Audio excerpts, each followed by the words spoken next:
Hi, in this video, we're going to take a look at implementing static routes. Okay, first of all, some of the advantages of using a static route. In some ways, they're more secure than using a dynamic routing protocol. In a dynamic routing protocol, we're exchanging messages between routers, and a lot of that has to do with exchanging route information, remote networks, and things like this. Using a static route, there's no communications between the routers. A static route is just a manually configured route on that router. Now that said, dynamic routing protocols do have methods to authenticate and in some cases encrypt these routing messages. Okay, they can be more efficient in some ways because, again, they don't require any messaging between the routers. And in doing so, there's no algorithm, Dijkstra's algorithm, Bellman Ford, or anything having to run to calculate best paths or shortest path first trees or anything like that. Static route is basically you're just manually telling the router this is the path to take to reach this remote network. Okay. And in doing so, it's very predictable. Because again, you're manually configuring the router to tell it to do this. You're not relying on the dynamic routing protocol to determine the best path. Okay, so what are the disadvantages of using static routes? Well, let's think of having a very large network. It doesn't even have to be very large. Anything more than probably just a few routers with redundant paths can be quite cumbersome when using static routes. So first of all, the initial configuration and maintenance is time consuming because you have to do this for every router. You have to configure the static route for all the various remote networks, and sometimes you can use default routes and summary routes. But you have to at least configure at least one route, if not several, on every router. Also, you got to remember return paths, and if you add new networks, etc. So it's very time consuming. This actually makes it very error prone.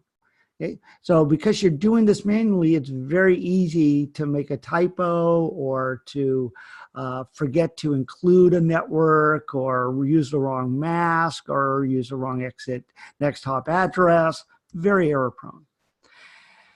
And it requires manual intervention anytime you're changing the route information. Okay, if there's a new path or a new network, or you're removing a network or making any kind of topology change, or if it just happens that a link goes down, then you're going to have to modify the routing information using static routes manually.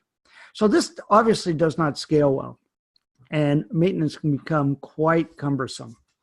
Okay. And it also requires complete knowledge of the whole network. You're going to have to know where every network is that you need to reach.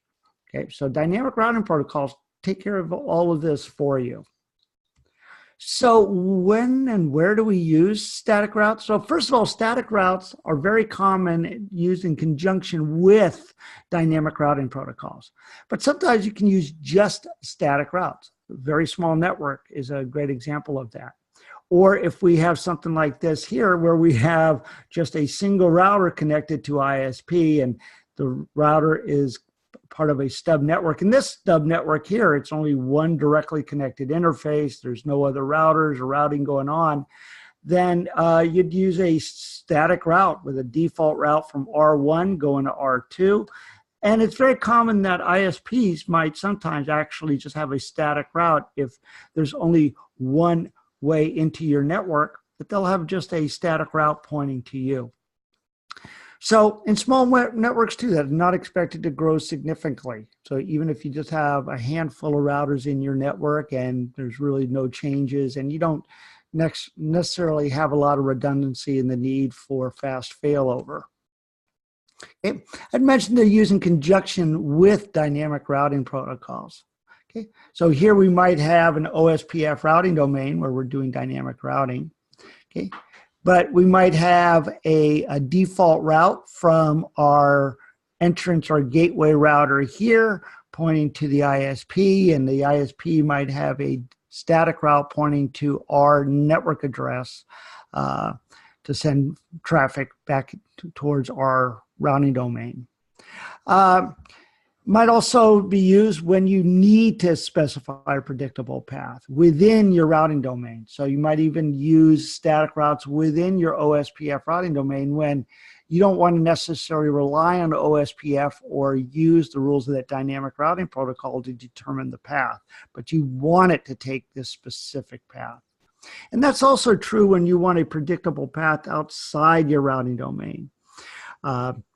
So regardless of if you happen to be running a dynamic routing protocol between your router and ISP or your branch office or whatever it might be, but there might be cases where you want traffic to always go to the branch office for networks, given that you don't want it to go via an ISP and back out from the ISP, then maybe if they have a different connection to that ISP.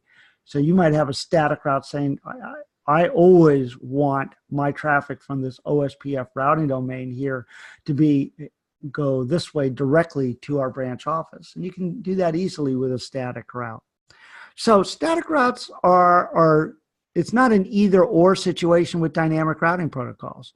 It's used the best tool for the job, and a lot of times you use multiple tools. Okay, so that's a little bit about implementing static routes. Of course, we'll be talking a lot more about static routes in the following videos.